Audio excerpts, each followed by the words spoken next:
आपको पता है, मैं ये पर्सनली बिलीव करता हूं, बहुतों को शैतान स्वर्ग नरक नहीं ले जाएगा। मुझे लगता है बहुतों को नरक ले जाएगा उनका ओवर स्मार्ट माइंड, अधिक शाणापन। आप बिलीव कर सकते हो यहूदा ने लोगों को कैसे पागल बनाया था। यीशु कहता है, ये टुकड़ा मैं जिसको दाखरस में डुबो के दूं वही मेरा पकड़वाने वाला है। यीशु सबके सामने टुकड़ा दे रहा है। आप बिलीव कर सकते, तो भी उसे कोई नहीं पहचान पाया। उसने इतना लोगों को मूर्ख बना के रखा था। जानते हो वो कौन था? वो स्मार्ट था, वो बड़ा सयाना था।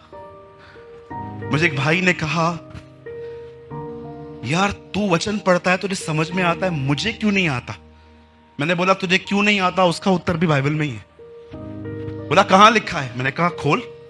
वहां लिखा था, भले के साथ खुदावन अपने आप को भला,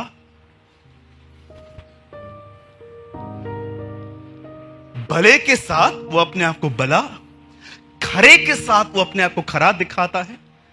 और उसके बाद लिखा है, चतुर के सामने वो अपने आप को ट्विस्ट करता है। तो शाना है ना? अब मैं तुझे दिखाता हूं मैं कौन हूं। यू नो, वो अपने आप को ट्विस्ट करता है। इसलिए लिखा है, सीधे मन वालों के लिए यहोवा भला है। जो सीधे मन के हैं, आपको पता है, मैं आपको बिलीव, आप ट्रस्ट कीजिए, मैं अपने पूरे हृदय से विश्वास करता हूं, बहुत सारे लोग जो हैं वो नरक में शैतान की वजह से नहीं, अधिक अपने स्मार्टनेस की वजह से जाएंगे। उन्हें लगता है मेरे रास्ते खुदा के रास्तों से बढ़कर हैं।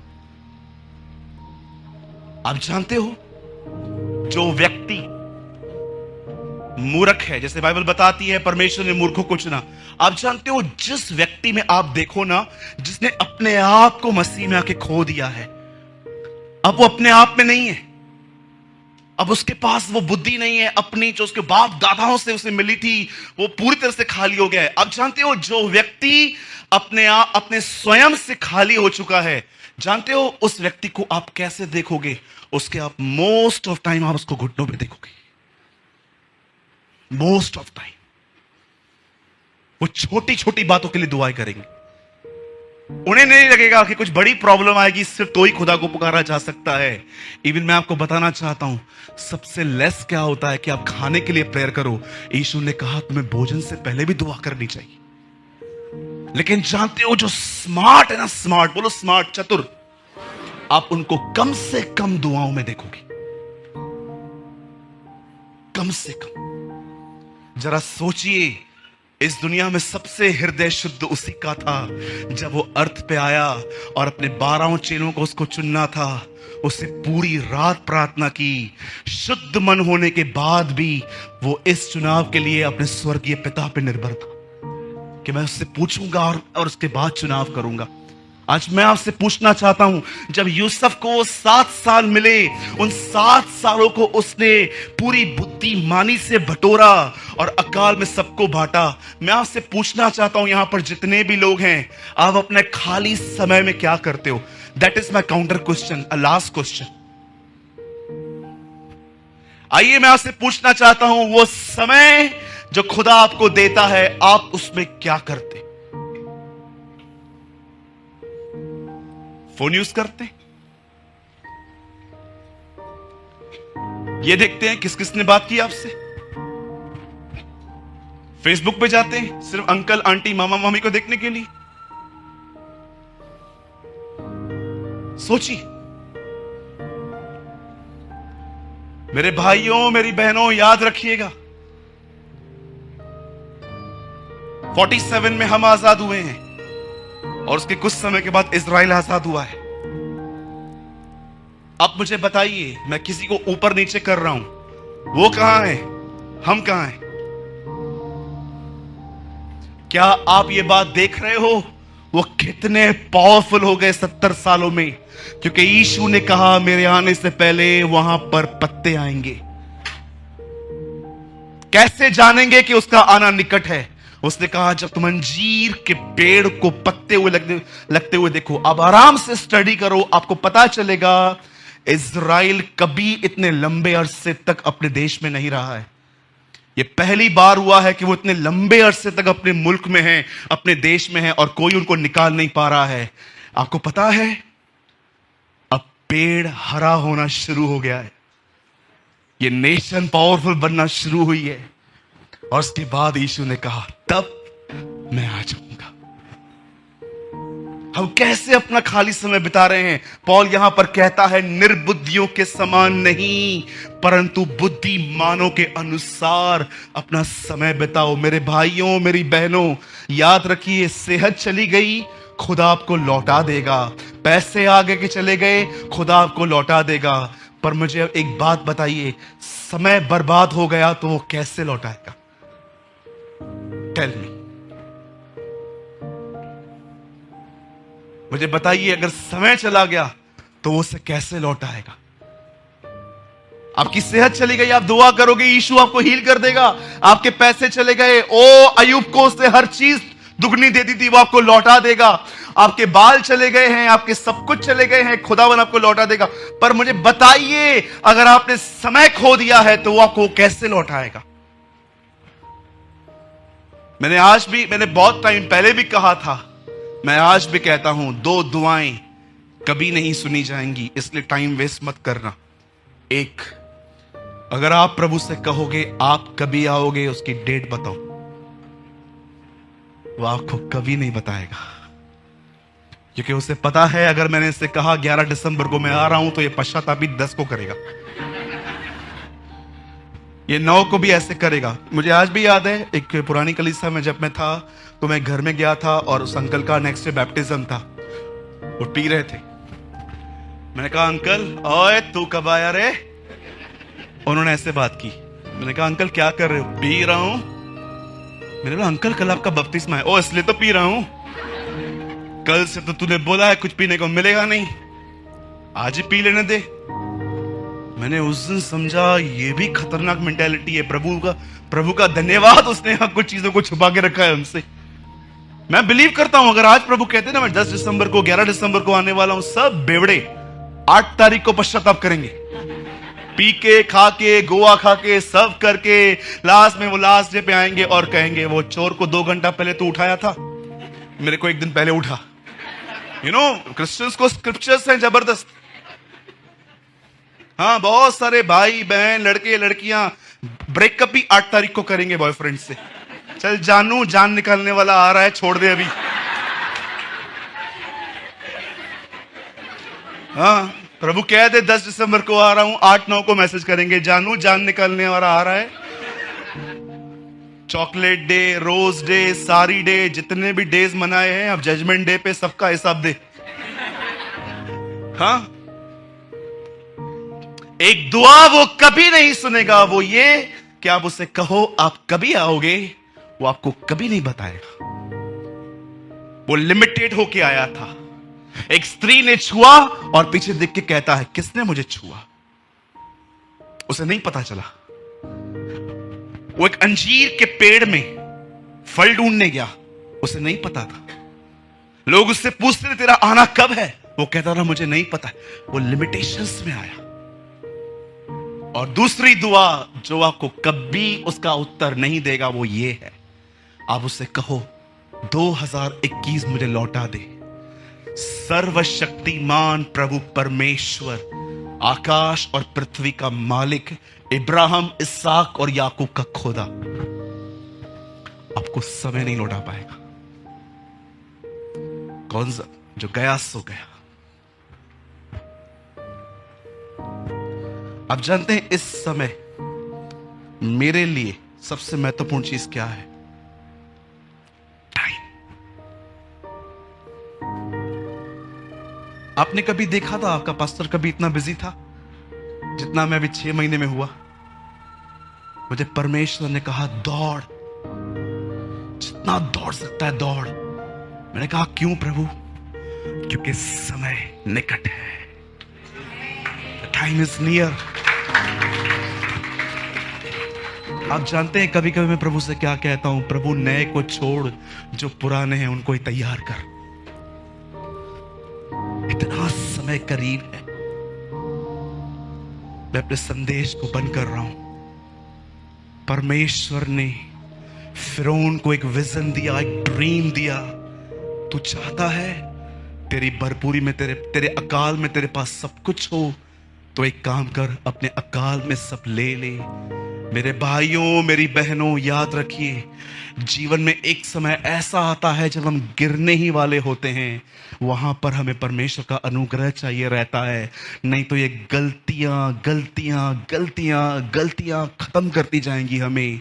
मैं आपको बताना चाहता हूं, एक जीवन में एक समय आता है जब परमेश्वर आपको हर तरह से विश्राम देते हैं। आपको फाइनेंशियली विश्राम देते हैं, हेल्थ में विश्राम देते हैं, आपके साथ ऐसे लोगों को खड़ा कर देते हैं जो आपको सपोर्ट करते हैं। आप जानते हो ये क्यों होता है आपके साथ? आपको लगता है oh, I am enjoying blessings of God, मैं प्रभु की आशीष को एंजॉय कर रहा हूं। मेरे भाइयों, मेरी बहनों, याद रखिए, परमेश्वर ने आपको विश्राम इसलिए दिया है ताकि आप उसके और करीब जा सको, और वहां पर जाके हम अनुग्रह पर अनुग्रह पाते हैं, हम ग्रेस टू ग्रेस पाते हैं। और उसके बाद मैं आपको सच कहता हूं, 1000 लोग आपके साथ अनफेयर करें, आप एक ही बात खड़े होकर कहोगे, मुझे किसी से कोई शिकायत नहीं। God bless you. Oh, I pray you will read this type of life. मेरी दुआ है कि आप सब इस जीवन पे पहुंचे जहां पर आप ये कह सकें, भाई ट्रस्ट मी, मुझे किसी से कोई शिकायत नहीं। सब मेरे भाई और मेरी बहनें, खुदावन मुझसे ऊंचाई ने उठाए। ये लास्ट वर्ड्स से उस लड़के के, अपने 11 भाइयों के सामने खड़े होके वो कहता है, तुमने नहीं परंतु परमेश्वर ने मुझे यहां भेजा। हम बहुत बोलते हैं ना, हम सोचते हैं ना कि परमेश्वर यूसुफ से प्यार करता था। आप में से कितने लोग ये बात जानते हैं, परमेश्वर यूसुफ से अधिक उसके भाइयों से प्यार करता था। मुझे यहां भेजा गया ताकि तुम्हारे प्राण बचे। यीशु ने कहा, मैं एक भेड़ के लिए 99 को अलग करता हूं। आप में से कितने लोग ये बात जानते हैं, वो बाप गुमराह पुत्र से जो उसके जो चला गया, आप जानते हो, बड़े से लेके वो छोटे से प्यार करता था। क्या बाप है ना, पहले छोटा चला गया, जब वो वापस आया तो बड़ा रूठ के गया। आपने देखा बाप क्या कर रहा है, सबको मनाता रहता है, अरे चलना यार चलना, क्यों नाराज होता है, वो मर गया था फिर जी उठा है, फिर उसको बोलता है, अरे तुझे क्या प्रॉब्लम है। एक्चुअली मुझे लगता है कि इस कहानी का जो नाम है ना, वो गुमराह पुत्र नहीं, अ लॉस्ट फादर रखना चाहिए। एक ऐसा बाप जो बेचारा सबको मनाने में खोया, अरे चलना यार चलना। प्रभु उसने गलत किया, मैंने क्या किया, या मैं क्या करता हूं तुझे यार, मैंने कुछ बोला तुझे? मेरे भाइयों, मेरी बहनों, समय बड़ा महत्वपूर्ण है, इसे गवाओ मत। मैं बंद करने से पहले 1 मिनट की एक छोटी सी कहानी बता के खत्म कर रहा हूं। एक छोटा सा बच्चा था, रोज स्कूल जाता था। एक दिन जब वो रास्ते से आ रहा था तो उसे कुछ पत्थर मिले जो बड़े चमक रहे थे। उसे वो सारे पत्थर हाथ में लिए और दरिया पे बैठ के एक एक पत्थर को फेंकने लगा, और जो वो छोटे से पत्थर जब पानी में गिर रहे थे ना, बड़ी ऐसे आवाजें आ रही थी, बड़ा मजा आ रहा था उसको ये आवाज सुनने में। सब फेंकते गया, घर आया, उसके पिताजी की हैबिट थी उसके नोटबुक को रोज चेक करने की। जब उसने नोटबुक के लिए उसका बैग खोला तो उसमें क्या देखा कि 2-3 पत्थर पड़े थे। उसके बाप ने देखा, अरे ये इधर आ। वो आया, ये किधर मिला? वहां पर बहुत पड़े थे, किधर है? सब फेंक दिए। तेको पता है ये क्या है? अरे हीरे है, ये कहां की है? अब मुझे क्या पता ये हीरे है, मैंने तो फेंक दिए। जब एक कहानी पढ़ रहा था मैंने समझा, समय हीरा है, हम उसे पानी में फेंक रहे हैं। कितने लोग हैं यहां पर, मुझे बताइए, आपके सोने में कुछ आपका डिसिप्लिन बना है इन दिनों में? हाँ, कुछ लोग तो देखो तो ऐसा लगता है इनका जन्म ही सोने के लिए हुआ है। इतना सोएंगे, इतना सोएंगे। मुझे बताइए कैसे आप समय बिता रहे हैं? ओ सालों हो गए, 4.5-5 घंटे से ज्यादा नहीं सोया हूं मैं बाहर जाता हूं तो 3 घंटे सोता हूं, क्योंकि मुझे पता है मुझे समय मिला है। जरा सोचो, आई एम सॉरी, मैं आपको कंडेम नहीं कर रहा हूं जो ओल्ड एज के हैं, जिनकी उम्र 50, 55, 60 के ऊपर है। जरा सोचो, अगर आपने एक ऐसा जीवन जिया है जिसमें आपने पूरा जीवन अपनी चलाई और अब आपका जीवन थोड़ा ही बचा है, आप समझ सकते हो ये गिल्ट कितनी गंदी चीज है। पर सोचो उस जवान से जिसने 19-20 में अपना जीवन खुदा को दिया है और वो खुदा की मर्जी से चलता है। जरा सोचो आपकी मृत्यु का समय आएगा तो आप में कितनी संतुष्टि होगी कि मैंने अपना जीवन बर्बाद नहीं किया, वो मैंने अपने स्वर्गीय पिता के लिए जिया।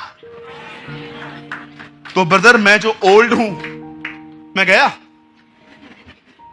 एक बारी में, एक डाक की बारी लगाई गई, एक बैच 1 बजे की थी, एक 3 की थी, एक 5 बजे की थी। कितने लोग ये बिलीव करते हैं कि आप 5 बजे में आए हो? यस, हम आए हैं। क्या बोलना चाहते हो भाई? 1 घंटा अब भी बाकी है। उठो, खुदा के लिए कुछ करो, उसके लिए कुछ करो। अपने समय को फोन और व्यर्थ बातों में, गॉसिप में मत बिताओ। Go and spend your time with Jesus. अपना समय खुदा को दो। यही चीज आपके ऊपर अनुग्रह ले आएगी, यही चीज आपके ऊपर दया लेके आएगी, यही चीज आपको दूसरों से ऊंचा उठाएगी, यही वो चीज होगी जो आपको यीशु की तरह बना देगी। जब आप उसके साथ रहते हो, याद रखो मेरे भाइयों बहनों, आप एक व्यक्ति के साथ नहीं हो, सिर्फ आप अनुग्रह के साथ हो और उसी में वो फ्लो होता है, उसी में वो फ्लो होता है। अगर आप में से कोई भी जिसे ऐसा लग रहा है कि yes brother, I am wasting my too much time, मैं अपना बहुत समय बर्बाद करता हूं, मैं आपसे कहना चाहता हूं, आज इस हॉल में, आज परमेश्वर के साथ कोई वाचा बांधिए, उसे कहिए, प्रभु मुझे बुद्धि दे कि मैं अपना समय व्यर्थ बातों में न गवाऊं। ये आखिरी समय है, मैं जानता हूं तू आ रहा है, अब मुझे सीरियस कर प्रभु, मेरे ठंडेपन को निकाल मेरे अंदर से। आइए अपनी आंखें बंद करें। ओ जीसस, ओ जीसस, प्रभु यीशु मुझे माफ करिए। आइए उससे बात करिए। अगर आपको लगता है कि हाँ ब्रदर ये वचन मेरे लिए था, मैं ओवर स्मार्ट हूं, मैं अपने आप को बहुत सयाना समझता हूं, समझती हूं, मैं अपना समय बर्बाद करता हूं, खुदा यही कारण है तू मुझे अनुग्रह नहीं दे पाता, क्योंकि मैं अपने खाली समय को तेरे साथ, तेरे संबंध में नहीं, परंतु व्यर्थ और गलत बातों में बिता रहा हूं।